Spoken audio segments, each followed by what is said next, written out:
Hi friends, ഈ ക്ലാസ്സിൽ നമ്മൾ ഡിസ്കസ് ചെയ്യുന്നത് income and expenditure account prepare ചെയ്യുന്നതിന് വേണ്ടി റെസിപ്റ്റിനെയും പേയ്മെൻറ്റിനെയും ക്ലാസിഫൈ ചെയ്യുന്നതിനെ കുറിച്ചാണ്. Receipts and payment account prepare ചെയ്യുവാൻ അങ്ങനെ ഒരു ക്ലാസിഫിക്കേഷൻ്റെ ആവശ്യമില്ല. പേയ്മെൻറ്റും റെസിപ്റ്റും തിരിച്ചറിഞ്ഞാൽ മാത്രം മതി, ക്ലാസിഫിക്കേഷൻ ആവശ്യമില്ല. കാരണം എല്ലാ റെസിപ്റ്റും റെക്കോർഡ് ചെയ്യും, എല്ലാ പേയ്മെൻറ്റും റെക്കോർഡ് ചെയ്യും. ഇൻകം ആൻഡ് എക്സ്പെൻഡിച്ചർ അക്കൗണ്ടിൽ എല്ലാ പേയ്മെൻറ്റും എല്ലാ റെസിപ്റ്റും റെക്കോർഡ് ചെയ്യുന്നില്ല. അതുകൊണ്ട് ക്ലാസിഫിക്കേഷൻ അത്യാവശ്യമാണ്. നമ്മളിവിടെ ആദ്യം ക്ലാസിഫൈ ചെയ്യാൻ പോകുന്നത് റെസിപ്റ്റാണ്. Receipts are classified in two revenue receipts and capital receipts. എന്താണ് റവന്യൂ റെസിപ്റ്റ്സ്, എന്താണ് ക്യാപിറ്റൽ റെസിപ്റ്റ്? ജസ്റ്റ് നിങ്ങളൊന്ന് അസ്യൂം ചെയ്ത് നോക്കൂ. നിങ്ങളുടെ നാട്ടിലെ നോൺ പ്രോഫിറ്റ് ഓർഗനൈസേഷൻ ക്ലബ്ബോ ലൈബ്രറിയോ എന്തെങ്കിലും ഉണ്ടാവും. അവിടെ നിങ്ങൾ ഒരു ഭാരവാഹിയാണ്, സെക്രട്ടറിയാണ്. അങ്ങനെയാണെങ്കിൽ അവിടെ ഒരുപാട് മെമ്പേഴ്സും ഉണ്ടാവും. ആ മെമ്പേഴ്സിൽ നിന്നുമൊക്കെ നിങ്ങൾക്ക് ഒരുപാട് റെസിപ്റ്റ് കിട്ടും അല്ലേ? കുറേ റെസിപ്റ്റുകൾ പല ഫണ്ടുകൾ നിങ്ങളുടെ കയ്യിലേക്ക്, ക്ലബിലേക്ക് അല്ലെങ്കിൽ വായനശാലയിലേക്ക് വന്നുകൊണ്ടിരിക്കും. പല സോഴ്സിൽ നിന്ന് വന്നുകൊണ്ടേയിരിക്കും. ഫോർ എക്സാമ്പിൾ, നിങ്ങൾ മെമ്പേഴ്സിൻ്റെ കയ്യിൽ നിന്നും മെമ്പർഷിപ്പ് ഫീസ്, വാർഷിക വരിസംഖ്യ അല്ലെങ്കിൽ മാസവരി കളക്ട് ചെയ്യുന്നു. എന്താണ് പ്രത്യേകത? മെമ്പേഴ്സിൻ്റെ കയ്യിൽ നിന്ന് എല്ലാ മാസവും മാസവരി കളക്ട് ചെയ്യുന്നു. എല്ലാ വർഷവും വാർഷിക വരിസംഖ്യ കളക്ട് ചെയ്യുന്നു. അതുണ്ടാവും. വായനശാലയും ക്ലബ്ബും ഒക്കെ ആകുമ്പോൾ ഒരുപാട് പേര് ഡൊണേഷൻസ് തരും, സംഭാവനകൾ തരും. അങ്ങനെ നിരവധി റെസിപ്റ്റുകൾ ഉണ്ടാവും. ഇവിടെ നിങ്ങൾ മാസവരി കളക്ട് ചെയ്യുന്നു. എന്തായിരിക്കും പ്രത്യേകത? എല്ലാ മാസവും മെമ്പേഴ്സ് തരും, എല്ലാ വർഷവും മെമ്പേഴ്സ് തരും. അങ്ങനെയാണെങ്കിൽ അതിൻ്റെ പ്രത്യേകത എന്താണ്?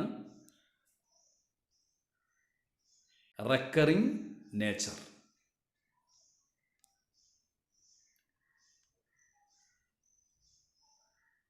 അങ്ങനെ കിട്ടുന്ന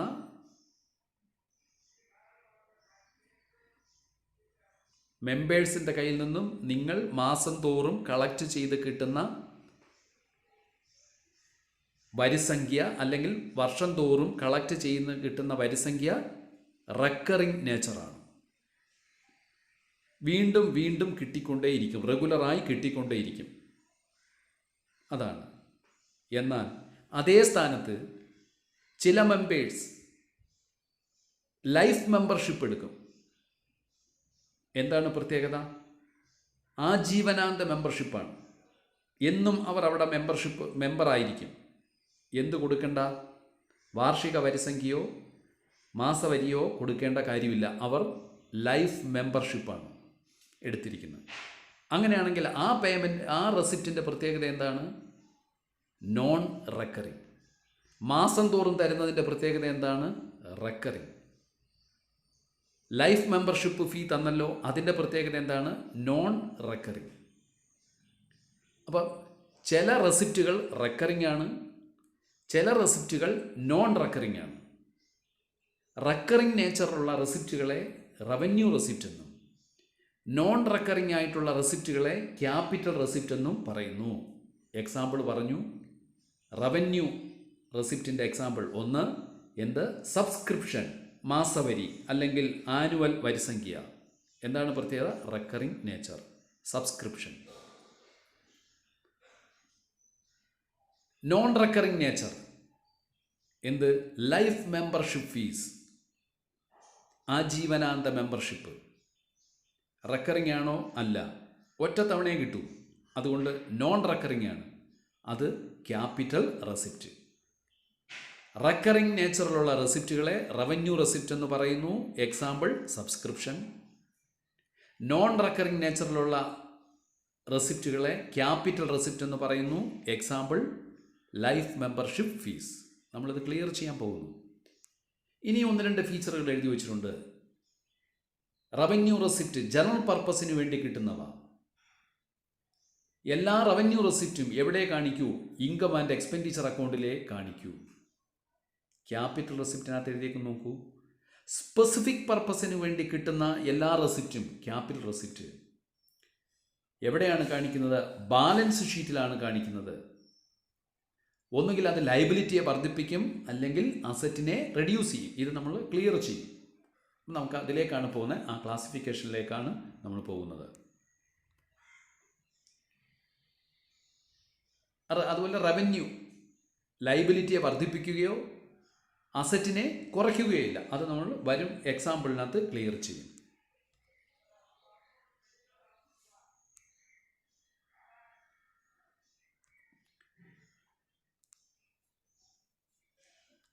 first subscription.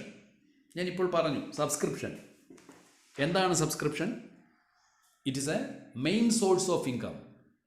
It is the amount paid by the members either monthly or annually to keep their membership alive.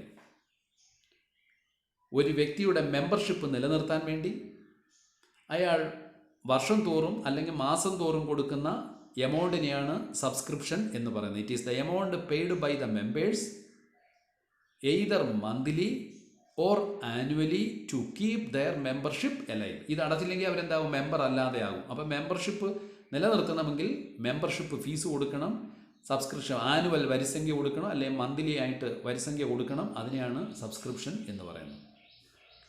ഈ സബ്സ്ക്രിപ്ഷനെ നമുക്ക് രണ്ടായിട്ട് ക്ലാസിഫൈ ചെയ്യാം. സബ്സ്ക്രിപ്ഷനെയും രണ്ടായി ക്ലാസിഫൈ ചെയ്യുന്നു. Subscription are 2 types. ഒന്ന് സ്പെസിഫിക് പർപ്പസിന് വേണ്ടി കിട്ടുന്നവ. 2 പൊതുവായ ആവശ്യങ്ങൾക്ക് മെമ്പേഴ്സ് തരുന്നത് ജനറൽ പർപ്പസ്, ജനറൽ ആയിട്ടുള്ളവ. അപ്പം subscriptions are classified into 2: specific purpose, general purpose. അവ എവിടൊക്കെയാണ് റെക്കോർഡ് ചെയ്യുന്നത് നമുക്ക് നോക്കാം. നമ്മളിപ്പോൾ പറഞ്ഞു സ്പെസിഫിക് ആയിട്ടുള്ളതെല്ലാം സ്പെസിഫിക് പർപ്പസിന് കിട്ടുന്ന എല്ലാ റെസിപ്റ്റും ക്യാപിറ്റൽ റെസിപ്റ്റ് ആയിരിക്കും. ജനറൽ പർപ്പസിന് കിട്ടുന്നവയെല്ലാം റവന്യൂ റെസിപ്റ്റ് ആയിരിക്കും. സ്പെസിഫിക് പർപ്പസ് എല്ലാം ക്യാപിറ്റൽ റെസിപ്റ്റ്. ആ ക്യാപിറ്റൽ റെസിപ്റ്റ് എവിടെ കാണിക്കൂ? ബാലൻസ് ഷീറ്റിലെ കാണിക്കൂ. എവിടെയാണ്? ബാലൻസ് ഷീറ്റിൻ്റെ ലയബിലിറ്റി സൈഡിൽ കാണിക്കും. ജനറലായി കിട്ടുന്ന എല്ലാ റെസിപ്റ്റും റവന്യൂ റെസിപ്റ്റാണ്. അതെവിടെയാണ് കാണിക്കുന്നത്? എവിടെയാണ്? എല്ലാ റവന്യൂ ഐറ്റംസും എവിടെ കാണിക്കൂ? ഇൻകം ആൻഡ് എക്സ്പെൻഡിച്ചർ അക്കൗണ്ടിലേ കാണിക്കൂ. അതാണ് സബ്സ്ക്രിപ്ഷൻ. എന്താ ഈ സ്പെസിഫിക് എന്ന് പറയുമ്പോൾ എന്താണ്? ചില പ്രത്യേക ആവശ്യങ്ങൾക്ക് കിട്ടുമോ? മെമ്പേഴ്സ് അവർ മാസവരി കൊടുക്കുന്നു. ഏതാ? അവരുടെ മെമ്പർഷിപ്പ് ലൈവാക്കി നിർത്താൻ വേണ്ടിയുള്ളതല്ല, അല്ലാതെ അവർ മാസവരി കൊടുക്കുന്നു. എന്തിന്? നമ്മുടെ ക്ലബിന് ബിൽഡിംഗ് പണിയാൻ ഓരോരുത്തർ സംഭാവന തരുന്നു. അവിടെ സ്പെസിഫിക് ആണ് പർപ്പസ്. നിങ്ങൾ ബിൽഡിംഗ് പണിയാൻ ഞങ്ങൾ മാസം തോറും ഇത്ര രൂപ വെച്ച് തരാം. അല്ലെങ്കിൽ ക്ലബിന് പ്രോപ്പർട്ടി വാങ്ങുക, ഞങ്ങൾ മാസം തോറും ഇത്ര രൂപ വെച്ച് തരാം. അതെല്ലാം പർപ്പസ് സ്പെസിഫിക് ആണ്. സ്പെസിഫിക് ആണെങ്കിൽ സബ്സ്ക്രിപ്ഷൻ അത് ലയബിലിറ്റിയാണ്. എവിടെ കാണിക്കാവൂ? ബാലൻസ് ഷീറ്റിൻ്റെ ലയബിലിറ്റി സൈഡിലേ കാണിക്കാവൂ. എന്ത് റെസിപ്റ്റാണ്? ക്യാപിറ്റൽ റെസിപ്റ്റാണ്. അതുകൊണ്ടാണ് നമ്മൾ മീനിങ്ങിൽ പറഞ്ഞത് capital receipt increases liability, liability വർദ്ധിപ്പിക്കും. Or reduces asset. ഇവിടെ എന്താ? മെമ്പേഴ്സ് ഓരോരുത്തരും തന്നത് എന്തിനു വേണ്ടിയാണ്? ബിൽഡിംഗ് പണിയാൻ വേണ്ടിയാണ്, അല്ലെങ്കിൽ ഫർണിച്ചർ വാങ്ങാൻ വേണ്ടിയാണ്, അല്ലെങ്കിൽ പ്രോപ്പർട്ടി വാങ്ങാൻ വേണ്ടിയാണ്. ഓരോന്നിനും പ്രത്യേക ആവശ്യത്തിനാണ് തന്നിരിക്കുന്നത്. പ്രത്യേക ആവശ്യമായതുകൊണ്ട് അത് ലയബിലിറ്റിയെ വർദ്ധിപ്പിക്കും. ആ ആവശ്യത്തിന് ഈ ഫണ്ട് ചെലവഴിക്കാൻ പാടുള്ളൂ. അതുകൊണ്ട് ഇത് ക്യാപിറ്റൽ റെസിപ്റ്റാണ്. അതുകൊണ്ട് ഇത് ലയബിലിറ്റിയാണ്. ആ ലയബിലിറ്റി ആയതുകൊണ്ട് ജനറലാണ് എനിക്ക് ബാലൻസ് ഷീറ്റിൻ്റെ ലയബിലിറ്റി സൈഡിൽ. അങ്ങനെ ജനറൽ ആയത് ഇൻകം ആൻഡ് എക്സ്പെൻഡിച്ചർ അക്കൗണ്ടിൻ്റെ ക്രെഡിറ്റ് സൈഡിലാണ് കാണിക്കുന്നത്. ഇതാണ് അവിടെ പർപ്പസ് ഒന്നുമില്ല പറയുവാനുള്ളത്. അപ്പോൾ സബ്സ്ക്രിപ്ഷൻ ക്ലിയറായി. മറ്റൊരു റെസിപ്റ്റ് നോക്കാം. ഡൊണേഷൻസ്. നോൺ പ്രോഫിറ്റ് ഓർഗനൈസേഷൻ ആകുമ്പോൾ ഒരുപാട് വ്യക്തികളും സ്ഥാപനങ്ങളും ഒക്കെ ഗിഫ്റ്റ് തരും. A gift in cash or property received from some person or organization is called donation. വ്യക്തികളുടെ കയ്യിൽ നിന്നോ ഓർഗനൈസേഷൻസ് നിന്നോ നമ്മുടെ സ്ഥാപനത്തിന് കിട്ടുന്ന cash or any other property or any other assets are called donations. ഈ ഡൊണേഷനെയും സബ്സ്ക്രിപ്ഷനെ പോലെ തന്നെ ഡൊണേഷനെയും നമ്മൾ രണ്ടായി ക്ലാസിഫൈ ചെയ്യുന്നു. എങ്ങനെയായിരിക്കും? ഞാനിപ്പോൾ പറഞ്ഞതുപോലെ എന്തായിരിക്കും നിങ്ങൾക്ക് തന്നെ പറയാം. രണ്ടായി ക്ലാസിഫൈ ചെയ്യുന്നു. സ്പെസിഫിക് എന്നും ജനറൽ എന്നും ക്ലാസിഫൈ ചെയ്യുന്നു. എന്തൊക്കെയാണ് നോക്കൂ. സ്പെസിഫിക്, ജനറൽ, ഇങ്ങനെ രണ്ടായി ക്ലാസിഫൈ ചെയ്യുന്നു. എന്തോ സ്പെസിഫിക്? നേരത്തെ പറഞ്ഞ അതേ എക്സാമ്പിൾ. ഡൊണേഷൻ കിട്ടി. എന്തിന്? For acquiring building, for acquiring furniture, or for acquiring any other property, or for making a library, or for purchasing computer, etc. ഇങ്ങനെ പ്രത്യേക ആവശ്യങ്ങൾക്ക് വേണ്ടിയാണ് മെമ്പേഴ്സ് അല്ലെങ്കിൽ മറ്റുള്ളവർ നമ്മുടെ സ്ഥാപനത്തിന് ഡൊണേഷൻ തന്നിരിക്കുന്നു. അത് സ്പെസിഫിക് ആയതുകൊണ്ട് എന്തായിരിക്കും? എന്തൊരു റെസിപ്റ്റ് ആയിരിക്കും? ക്യാപിറ്റൽ റെസിപ്റ്റ് ആയിരിക്കും. ക്യാപിറ്റൽ റെസിപ്റ്റ് ആയിരിക്കും. ആ ക്യാപിറ്റൽ റെസിപ്റ്റിനെ എവിടെ നമ്മൾ കാണിക്കും? ക്യാപിറ്റൽ റെസിപ്റ്റ് ആണെങ്കിൽ നേരെ ബാലൻസ് ഷീറ്റിൽ കാണിക്കും. ബാലൻസ് ഷീറ്റിൻ്റെ എവിടെ കാണിക്കും? ലയബിലിറ്റി സൈഡിൽ കാണിക്കും. ഇനി അങ്ങനെ പ്രത്യേക പർപ്പസ് ഒന്നുമില്ല. ചിലർ സംഭാവന തന്നിട്ടുണ്ട്, ഡൊണേഷൻ തന്നിട്ടുണ്ട്, ജനറലാണ്. അതോ അങ്ങനെയാണെങ്കിൽ അത് നമ്മൾ എവിടെ കാണിക്കും? ജനറലായി കിട്ടുന്ന ഡൊണേഷൻസ് ഇൻകം ആൻഡ് എക്സ്പെൻഡിച്ചർ അക്കൗണ്ടിൻ്റെ ക്രെഡിറ്റ് സൈഡിൽ കാണിക്കും. ഇപ്പോൾ donations are two: general donation, specific donation. Specific donations are recorded on the liability side of the balance sheet, and the general donations are recorded on the credit side of the income and expenditure account, because it is an income. It is an income. Specific donation is a liability because it is received for some specific purpose. That is donation. Then another example of receipt is government grant. നമുക്കറിയാം നമ്മുടെ സ്ഥാപനത്തിന്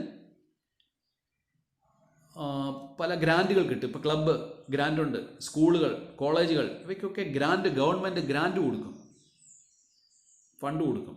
ആ government grant കൊടുക്കുന്നതും പൊതുവായ ആവശ്യത്തിനും കൊടുക്കാം. Maintenance grant പൊതുവായ ആവശ്യത്തിനും കൊടുക്കാം, അല്ലെങ്കിൽ ചില പ്രത്യേക ആവശ്യങ്ങൾക്കും കൊടുക്കാം. നേരത്തെ പറഞ്ഞ സബ്സ്ക്രിപ്ഷൻ്റെ കേസിലും പറഞ്ഞ ഡൊണേഷൻ്റെ കേസിലും പറഞ്ഞ അതേ ക്ലാസിഫിക്കേഷൻ. ഗവൺമെൻറ് ഗ്രാൻറ്റ് രണ്ടായി ക്ലാസിഫൈ ചെയ്യുന്നു. എന്ത്? Government grant four specific purpose and four general purpose. Specific purpose എന്ന് പറയുമ്പോൾ എക്സാമ്പിൾ നേരത്തെ പറഞ്ഞ അതേ എക്സാമ്പിൾ തന്നെ ഇവിടെയും നമുക്ക് ഉപയോഗിക്കാം. Grant for building, constructing building, grant for purchasing furniture, grant for ഇപ്പോൾ തന്നെ നമ്മൾ ഗവൺമെൻറ് TV ഇതൊക്കെ കൊടുക്കുന്നു. വായനശാലകൾക്കൊക്കെ TV ഒക്കെ കൊടുക്കുന്നു. ടെലിവിഷൻ വാങ്ങാൻ ഫണ്ട് കൊടുക്കുന്നു. എന്തിനാണ് കൊടുക്കുന്നത്? ടെലിവിഷൻ വാങ്ങാനാണ്. അങ്ങനെയാണെങ്കിൽ അതെന്താ? സ്പെസിഫിക് പർപ്പസിന് തന്ന ഫണ്ടാണ്. ആ ഫണ്ട് എവിടെ കാണിക്കാവൂ? പറഞ്ഞല്ലോ, എവിടെയാണ് കാണിക്കുക? That is record on the liability side of the balance sheet, because it is liability. Then maintenance grant specific purpose ഒന്നുമില്ല, മെയിൻ്റനൻസാണ്. നമ്മുടെ ക്ലബ്ബും അതുമൊക്കെ മെയിൻ്റനൻസ് ചെയ്തുകൊണ്ട് പോകാൻ, അല്ലെങ്കിൽ പർപ്പസ് ഒന്നും പറഞ്ഞിട്ടില്ല, ആനുവൽ മെയിൻ്റനൻസ് ആയിട്ട് തരുന്നു. അതെന്താ? ജനറൽ പർപ്പസാണ്. അതുകൊണ്ടത് റവന്യൂ റെസിപ്റ്റ് ആണ്. അതുകൊണ്ടത് ഇൻകം ആൻഡ് എക്സ്പെൻഡിച്ചർ അക്കൗണ്ടിൻ്റെ ക്രെഡിറ്റ് സൈഡിൽ കാണിക്കും. സ്പെസിഫിക് ആയതുകൊണ്ട് ലയബിലിറ്റി സൈഡിൽ പോകും. ജനറൽ ആണെങ്കിൽ റെസിപ്റ്റ് ആണ്, റവന്യൂ റെസിപ്റ്റ് ആണ്. അതെവിടേക്ക് പോകും? ഇൻകം ആൻഡ് എക്സ്പെൻഡിച്ചർ അക്കൗണ്ടിൻ്റെ ക്രെഡിറ്റ് സൈഡിൽ. അതാണ് ഗവൺമെൻറ് ഗ്രാൻറ്റ്. ദെൻ ഇപ്പോൾ നമ്മൾ 3 റെസിപ്റ്റിനെ കുറിച്ച് പറഞ്ഞു. Specific, donation and government grant. മൂന്നിനെയും നമ്മൾ രണ്ടായി ക്ലാസിഫൈ ചെയ്തുകൊണ്ട് ക്യാപിറ്റൽ എന്നും റവന്യൂ എന്നും. എന്തിൻ്റെ അടിസ്ഥാനത്തിലാണ്? ജനറൽ പർപ്പസിന് കിട്ടുന്നവ, റെക്കറിങ് നേച്ചറായിട്ടുള്ളവയെല്ലാം റവന്യൂ റെസിപ്റ്റ്. പിന്നെ സ്പെസിഫിക് പർപ്പസിന് കിട്ടുന്നവയും നോൺ റെക്കറിങ് നേച്ചറായിട്ടുള്ളവയെല്ലാം ക്യാപിറ്റൽ റെസിപ്റ്റും. ക്യാപിറ്റൽ റെസിപ്റ്റ് എല്ലാം ബാലൻസ് ഷീറ്റ്. റവന്യൂ റെസിപ്റ്റ് എല്ലാം ഇൻകം ആൻഡ് എക്സ്പെൻഡിച്ചർ അക്കൗണ്ടിൻ്റെ ക്രെഡിറ്റ് സൈഡ്.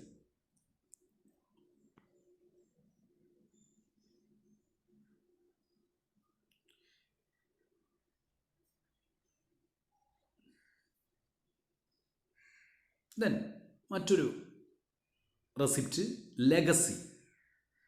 ലെഗസി എന്താണ്? ലെഗസി ഇതൊക്കെ നമ്മുടെ നാട്ടിൽ ശരിക്കും നോൺ പ്രോഫിറ്റ് ഓർഗനൈസേഷന് കിട്ടുന്ന ചില റെസിപ്റ്റാണ്.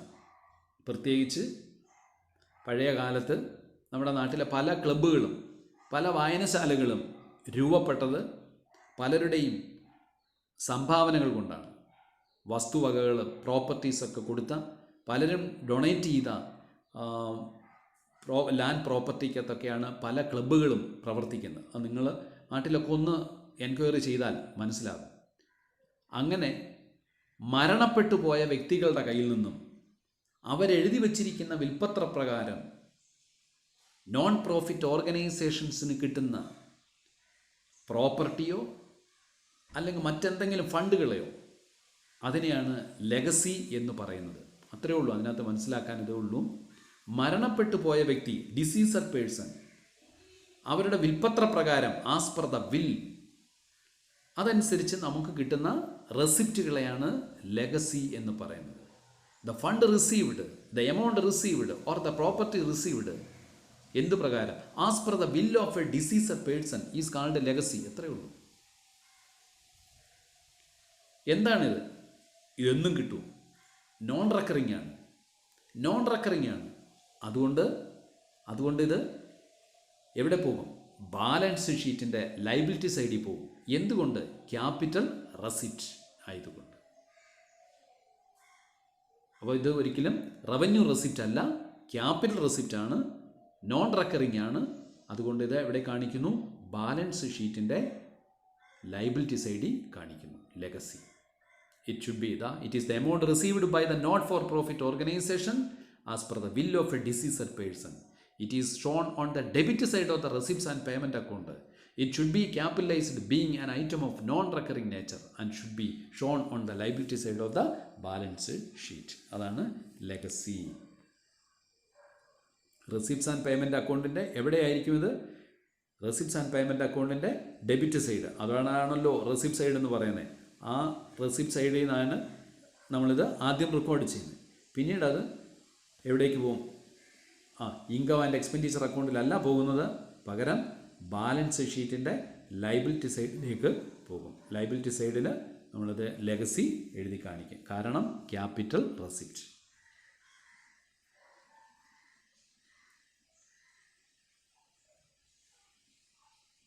നമ്മൾ ഈ പറഞ്ഞ എക്സാമ്പിൾസൊക്കെ ഒന്ന് സമ്മറൈസ് ചെയ്യുന്നു. വേറെയും ചില റവന്യൂ റെസിപ്റ്റിന് എക്സാമ്പിളുകളുണ്ട്. ആ റവന്യൂ എന്താണ് ഇപ്പോൾ ഇതിൻ്റെ ആവശ്യം? എന്താണ്? Income and expenditure account prepare ചെയ്യാൻ നേരത്തെ only revenue receipts are recorded in the income and expenditure account. That is the need of classifying the receipts are revenue receipts and capital receipts. അതിൻ്റെ ചില മറ്റ് എക്സാമ്പിൾസ് കൂടി നമുക്ക് നോക്കാം. Subscriptions നമ്മൾ പറഞ്ഞു. General donations revenue receipt. കാരണം donation രണ്ടാ, ജനറലും സ്പെസിഫിക്കും. സ്പെസിഫിക്ക് ക്യാപിറ്റലിൽ പോവും, ജനറൽ റവന്യൂവിനകത്ത് പോവും. പിന്നീട് ലോക്കർ റെൻറ്റ്, ഹാൾ റെൻറ്റ്. ക്ലബിനും വായനശാലയ്ക്കൊക്കെ വലിയ ഹാളുണ്ടാവും. ഈ ഹാളൊക്കെ പല പരിപാടികൾക്ക് വേണ്ടി നമ്മൾ വാടകയ്ക്ക് കൊടുക്കും. ഇപ്പോൾ റെൻറ്റ് കിട്ടും. ആ റെൻറ്റ് റെഗുലർ നേച്ചറാണ്, അതുകൊണ്ടത് റവന്യൂ റെസിപ്റ്റ്. അതുപോലെ ലോക്കർ ഫെസിലിറ്റി ഉണ്ടാവും. ലോക്കർ, അവിടെ പലരുടെയും സാധനങ്ങൾ സൂക്ഷിക്കാൻ വേണ്ടിയുള്ള ലോക്കർ ഉണ്ടാവും. അതിനും നമുക്ക് ചിലപ്പോൾ റെൻറ്റ് കിട്ടും, റെഗുലറാണ്, revenue receipt. Interest received on investment. നിങ്ങൾ ഫസ്റ്റ് ഇയർ പഠിച്ചിട്ടുണ്ട്. ഷെയർ ഡിബഞ്ചറൊക്കെ പഠിച്ചിട്ടുണ്ട്. ഷെയറിന് ഡിവിഡൻഡ് കിട്ടും, ഡിബഞ്ചറിന് ഇൻട്രസ്റ്റ് കിട്ടും. ഷെയർ, ഡിബഞ്ചർ ഇവയൊക്കെ ഇൻവെസ്റ്റ്മെൻ്റ് ആണ്. അതുപോലെ ബാങ്കിൽ നമ്മൾ എമൗണ്ട് ഫിക്സഡ് ഡിപ്പോസിറ്റ് ഒക്കെ ചെയ്യും, അതിനൊക്കെ ഇൻട്രസ്റ്റ് കിട്ടും. ആ ഇൻട്രസ്റ്റ് എല്ലാം റെഗുലർ നേച്ചർ ആയതുകൊണ്ട്, റെക്കറിങ് ആയതുകൊണ്ട് റവന്യൂ റെസിപ്റ്റ്. ഗവൺമെൻറ് ഗ്രാൻറ്റിനെ കുറിച്ച് പറഞ്ഞു. ജനറലായി കിട്ടുന്ന ഗവൺമെൻറ് ഗ്രാൻറ്റുകൾ റവന്യൂ റെസിപ്റ്റ്. ദെൻ ക്ലബും വായനശാലയൊക്കെ ആകുമ്പോൾ ന്യൂസ് പേപ്പറും പീരിയോഡിക്കൽസൊക്കെ ഉണ്ടാവും. അതെല്ലാം ഓൾഡ് ന്യൂസ് പേപ്പേഴ്സും പീരിയോഡിക്കൽസൊക്കെ നമ്മൾ വിൽക്കും, അതും റവന്യൂ റെസിപ്റ്റ്. ദെൻ ക്ലബ്ബ്, വായനശാല, ഇവിടെയൊക്കെ ചില എൻ്റർടൈൻമെൻറ്റ് പ്രോഗ്രാം, ചില മ്യൂസിക്കൽ പ്രോഗ്രാം, ചില ഡ്രാമ, ചില ഡാൻസ് ഐറ്റം, ഇതൊക്കെ നമ്മൾ നടത്താം. ചില പരിപാടികൾ നടത്താം. അതൊക്കെ ടിക്കറ്റ് വെച്ചിട്ടായിരിക്കാം. അതിൽ നിന്നൊക്കെ നമുക്ക് റെസിപ്റ്റ് കിട്ടും. അതിനെയും റവന്യൂ റെസിപ്റ്റ് ആക്കിയാണ് എടുക്കുന്നത്. Proceeds from entertainment program. അതുപോലെ ആ എൻ്റർടൈൻമെൻറ്റ് പ്രോഗ്രാം നടക്കുമ്പോൾ തന്നെ നമ്മൾ ചില റിഫ്രഷ്മെൻറ്റ്, ചായ, സ്നാക്സ് ഇവയൊക്കെ വിതരണം ചെയ്യും, വിൽക്കും. ആ വിൽക്കുമ്പോൾ കിട്ടുന്ന റെസിപ്റ്റും revenue receipt. Sale of grass, പുല്ല് വെട്ടി വിൽക്കുന്നു. നമ്മുടെ വലിയ ഗാർഡനൊക്കെ ഉണ്ട്, അല്ലെങ്കിൽ ഗ്രൗണ്ടൊക്കെ ഉണ്ടെങ്കിൽ പുല്ല് വിൽക്കുന്നു. ആ പുല്ല് വെട്ടി വിറ്റാലും നമുക്ക് എന്ത് കിട്ടും? റവന്യൂ കിട്ടും, റവന്യൂ റെസിപ്റ്റ് ആയിരിക്കും. ദെൻ അടുത്തത് sale of old sports materials. ക്ലബ്ബാകുമ്പോൾ, സ്പോർട്സ് ക്ലബ്ബാകുമ്പോൾ എന്തുണ്ടാവും? സ്പോർട്സ് മെറ്റീരിയൽസ് ഒക്കെ ഉണ്ടാവും, പഴയതൊക്കെ ഉണ്ടാവും, ഉപയോഗിച്ച് വിനിയോഗമായത്. അത് നമ്മൾ ലേലം വിളിച്ചോ ഒക്കെ വിൽക്കുമ്പോൾ ആ കിട്ടുന്നതിനെയും റവന്യൂ റെസിപ്റ്റ് ആക്കി എടുക്കുന്നു. അതുപോലെയുള്ള മറ്റു പലതരത്തിലുള്ള എന്ത് കണ്ടീഷനാണ് നോക്കുന്നത്? ഒന്ന് ജനറൽ പർപ്പസ്, രണ്ട് റെക്കറിങ് നേച്ചർ. അതിനെയൊക്കെ നമ്മൾ എന്താക്കി എടുക്കുന്നു? റവന്യൂ റെസിപ്റ്റ് ആക്കി എടുക്കുന്നു. ഇനി നമുക്ക് ക്യാപിറ്റൽ റെസിപ്റ്റിൻ്റെ എക്സാമ്പിൾസും കൂടി നോക്കാം. Capital receipt. ക്യാപിറ്റൽ റെസിപ്റ്റ് എല്ലാം non recurring nature. Capital receipt balance ഷീറ്റിലാണ് കാണിക്കുന്നത്. സ്പെസിഫിക് പർപ്പസ് ആണ്. 3, 4. It increases the liability. Either increases liability or decreases asset. ഒന്നുകിൽ ഇത് അസറ്റിനെ കുറയ്ക്കും, അല്ലെങ്കിൽ ഇത് ലൈബിലിറ്റിയെ വർദ്ധിപ്പിക്കും. നമുക്ക് നോക്കാം. ലൈബിലിറ്റിയെ വർദ്ധിപ്പിക്കുന്ന കാര്യം ഞാൻ പറഞ്ഞു. ചില മെമ്പേഴ്സ് നമുക്ക് പൈസ തന്നു, ഫണ്ട് തന്നു. എന്തിന്? ബിൽഡിങ് പണിയാനാണ് തന്നെ. അത് ലൈബിലിറ്റിയാണ്. ആ ബിൽഡിങ്ങിനെ നമുക്ക് എന്ത് ചെയ്യാൻ പറ്റൂ? ചെലവഴിക്കാൻ പറ്റൂ. അതുകൊണ്ട് ലൈബിലിറ്റിയാണ്. അതാണ് പറഞ്ഞ ലൈബിലിറ്റി വർദ്ധിപ്പിക്കും. അല്ലെങ്കിൽ ബാങ്കിൽ നിന്ന് ലോൺ കിട്ടി, അതും റെസിപ്റ്റാ. ബാങ്കിൽ നിന്ന് നമ്മൾ കുറേ പൈസ വായ്പ എടുത്തു, റെസിപ്റ്റാ. Bank loan റെസിപ്റ്റാണ്. അപ്പോഴവിടെ എന്ത് വർദ്ധിച്ചു? ലൈബിലിറ്റി വർദ്ധിപ്പിച്ചു. അതാണ് പറഞ്ഞത് capital receipt either increases the liability. Bank loan എടുത്തപ്പോൾ എന്ത് ചോദിച്ചു? ലൈബിലിറ്റി വർദ്ധിച്ചു. ഇപ്പോൾ സെയിൽ ഓഫ് ഓൾഡ് അസറ്റ്, അവിടെ എന്താ എഫക്റ്റ് നോക്കൂ. നമ്മൾ ഉപയോഗിച്ചുകൊണ്ടിരുന്ന കുറേ അസറ്റ് എടുത്ത് വിറ്റു, പഴയതായിരുന്നു, അസറ്റ് വിറ്റു. എന്ത് സംഭവിച്ചു? അസറ്റ് റെഡ്യൂസ് ചെയ്തു. അതാണ് പറഞ്ഞത് the capital receipt either increases the liability, for example bank loan, and reduces the asset, for example the sale of furniture, land, building etcetera. അപ്പോൾ അസറ്റ് റെഡ്യൂസ് ചെയ്യാം, ഓർ ലൈബിലിറ്റി ഇൻക്രീസ് ചെയ്യാം. ഇതെല്ലാം എന്താണ്? Capital receipt. Then specific donation clear ചെയ്തിരുന്നു. Then special fund, prize fund, tournament fund etcetera. ഇത് നമ്മൾ clear ചെയ്യും, problem ചെയ്യും. സ്പെഷ്യൽ പർപ്പസ് ഫണ്ടുകൾ, പ്രൈസ് ഫണ്ട്, ടൂർണമെൻറ്റിനൊക്കെ വേണ്ടി നമ്മൾ ക്രിക്കറ്റ് ടൂർണമെൻറ്റ് നടത്തുന്നു, അല്ലെ ബാഡ്മിൻ്റൺ ടൂർണമെൻറ്റ്, അല്ലെ ഫുട്ബോൾ ടൂർണമെൻറ്റ്, അതിനു വേണ്ടി നടത്തി കിട്ടിയിരിക്കുന്ന ഫണ്ടാണ്. അതെല്ലാം സ്പെഷ്യൽ ഫണ്ടുകളാണ്. ആ സ്പെഷ്യൽ ഫണ്ട് ക്യാപിറ്റൽ റെസിപ്റ്റ് ആണ്. ലൈഫ് മെമ്പർഷിപ്പ് ഫീസ് പറഞ്ഞു. Then government grant for specific purpose. Then entrance fees or admission fees. Entrance fees or admission fees. പുതിയതായി ഒരംഗം വരുമ്പോൾ മെമ്പർഷിപ്പ് ഫീ കൊടുക്കണം, എൻട്രൻസ് ഫീസ് കൊടുക്കണം. അതിന് 2 ആർഗ്യുമെൻ്റ് ഉണ്ട്. ചിലർ പറയുന്നുണ്ട് അതിനെ ക്യാപിറ്റൽ റെസിപ്റ്റ് ആക്കി എടുക്കാം, അല്ലെങ്കിൽ റവന്യൂ റെസിപ്റ്റ് ആക്കി എടുക്കാം എന്നവർ പറയുന്നുണ്ട്. പക്ഷേ നമുക്കൊരു കാര്യം ചെയ്യാം, ഇതിനെ നിങ്ങൾക്ക് ഇഷ്ടമുള്ളതുപോലെ ഒന്നുകിൽ ക്യാപിറ്റൽ റെസിപ്റ്റ് എന്നോ റവന്യൂ റെസിപ്റ്റ് എന്നോ എടുക്കാം, പ്രശ്നമില്ല. നിങ്ങൾ ഒരു അടിക്കുറിപ്പ് വെച്ചിരുന്നാൽ it is treated as capital receipt or it is treated as revenue receipt, so it is taken in the income and expenditure account എന്ന് എഴുതിയാൽ മതി. Then endowment fund. അത് നമ്മൾ ചെയ്യും. അതും ക്യാപിറ്റൽ റെസിപ്റ്റ് ആക്കിയാണ് എടുക്കുന്നത്. Then subscription for specific purpose നമ്മൾ പറഞ്ഞിരുന്നു. ദെൻ ലെഗസീസ്, ഇതെല്ലാം ക്യാപിറ്റൽ റെസിപ്റ്റിൻ്റെ എക്സാമ്പിളാണ്. എന്തൊക്കെയാണ്? Sale of old assets and investment,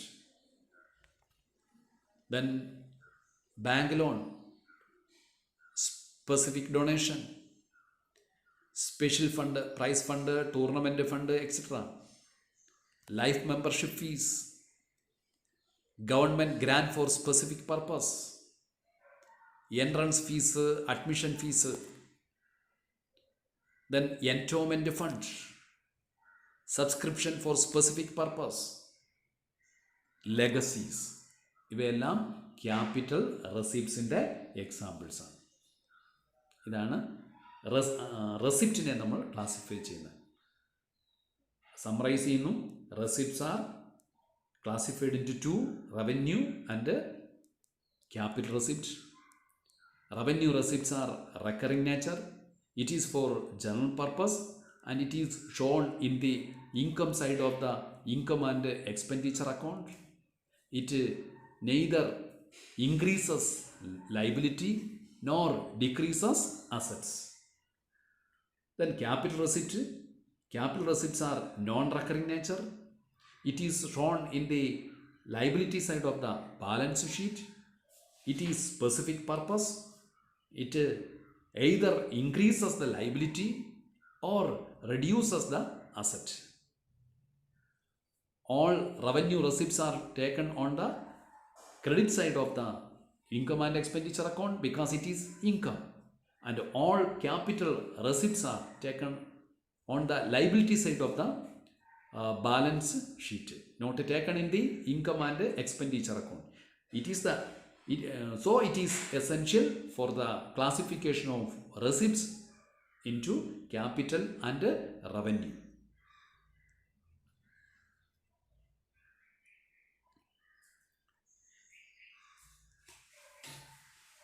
Then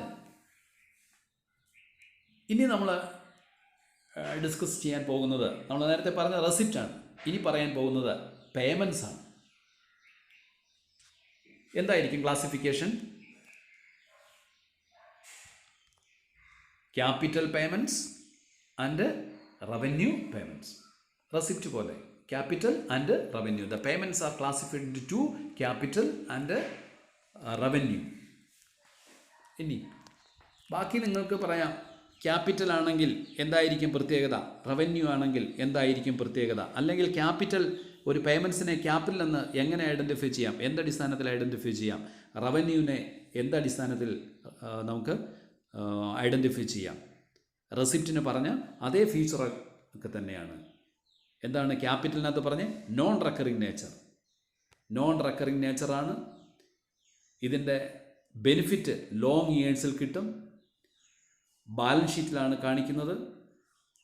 ഇത് ഒന്നുകിൽ അസറ്റിനെ വർദ്ധിപ്പിക്കും. ലൈബിലിറ്റി നമ്മൾ റെസിപ്റ്റിനകത്ത് പറഞ്ഞത് നേരെ തിരിച്ചാണ്. Either increases asset or reduces liability. അതാണ് ക്യാപിറ്റൽ പേയ്മെൻറ്റ്സിൻ്റെ പ്രത്യേകത. എക്സാമ്പിൾ നമുക്ക് നോക്കാം.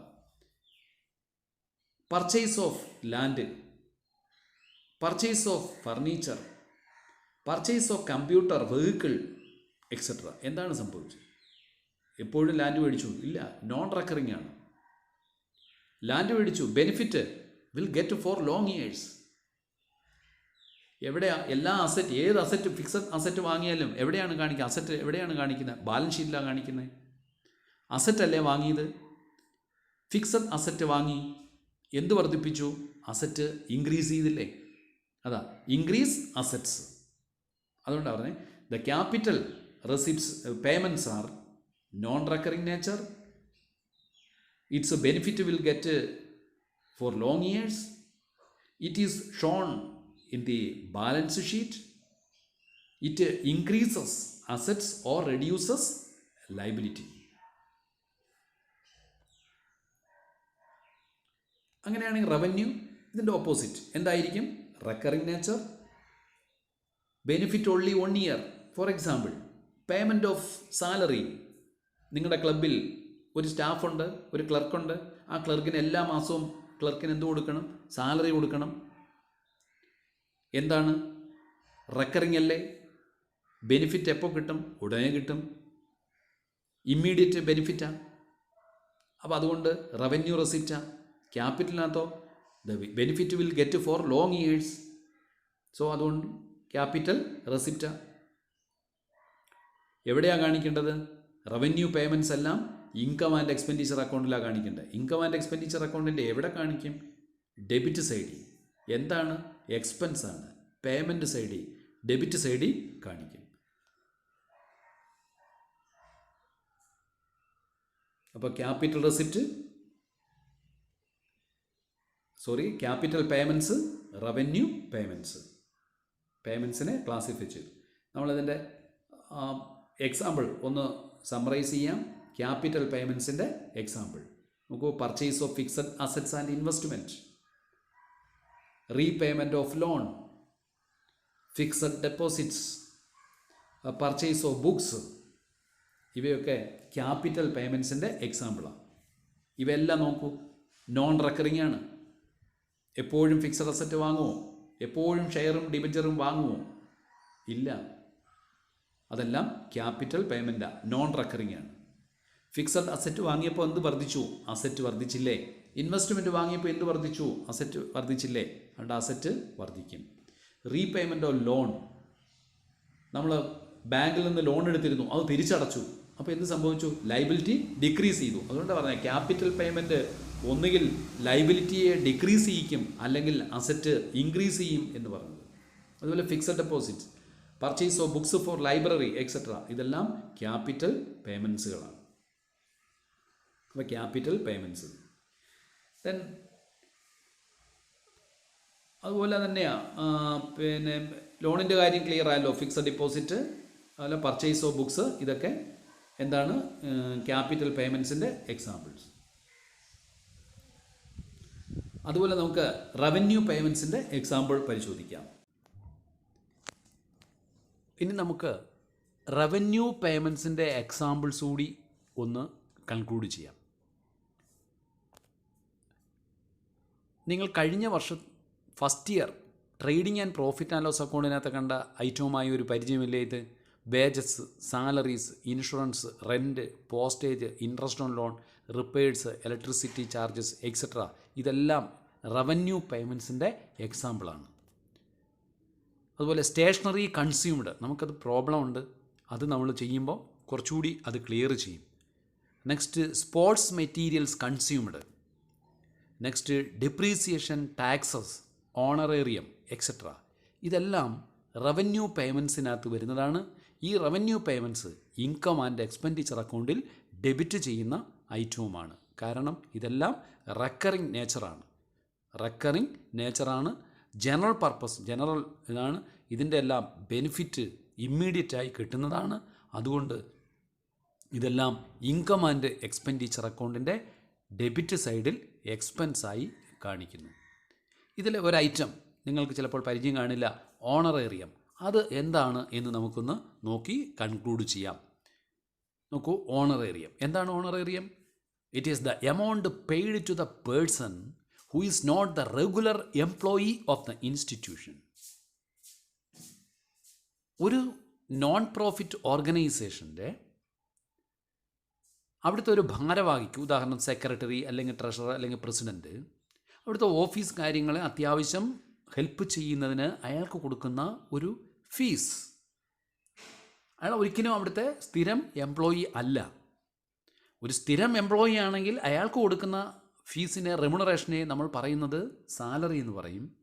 പക്ഷേ ഇവിടെ ഒരു സ്ഥിരം എംപ്ലോയി അല്ലാത്ത ഒരു വ്യക്തിക്ക് കൊടുക്കുന്ന ഒരു എമൗണ്ടിനെ വിളിക്കുന്ന പേരാണ് എന്ത്? Honorarium. It is the amount paid to the person who is not the regular employee of the institution is called honorarium. This payment of honorarium is shown on the expenditure side of the income and expenditure account. ഇതെവിടെയാണ് കാണിക്കുന്നത്? Income and expenditure side ആണ് കാണിക്കുന്നത്. ഇത് recurring നേച്ചറാണ്, അതുകൊണ്ട് എക്സ്പെൻസാണ്, revenue expense ആണ്. അപ്പം നമ്മൾ ഇവിടെ റെസിപ്റ്റ്സും പേയ്മെൻറ്റ്സും എല്ലാം ക്ലാസിഫൈ ചെയ്തിരിക്കുന്നു. ഇനി നമ്മൾ ഇത് വെച്ചിട്ടുള്ള പ്രോബ്ലംസാണ് ചെയ്യാൻ പോകുന്നത്. ഇൻകം ആൻഡ് എക്സ്പെൻഡിച്ചർ അക്കൗണ്ട് എങ്ങനെ പ്രിപ്പയർ ചെയ്യാം, അത് പ്രിപ്പയർ ചെയ്യുമ്പോൾ ശ്രദ്ധിക്കേണ്ടത് എന്തൊക്കെയാണ് എന്നാണ് നമ്മൾ അടുത്ത ക്ലാസ്സിൽ പറയാൻ പോകുന്നത്.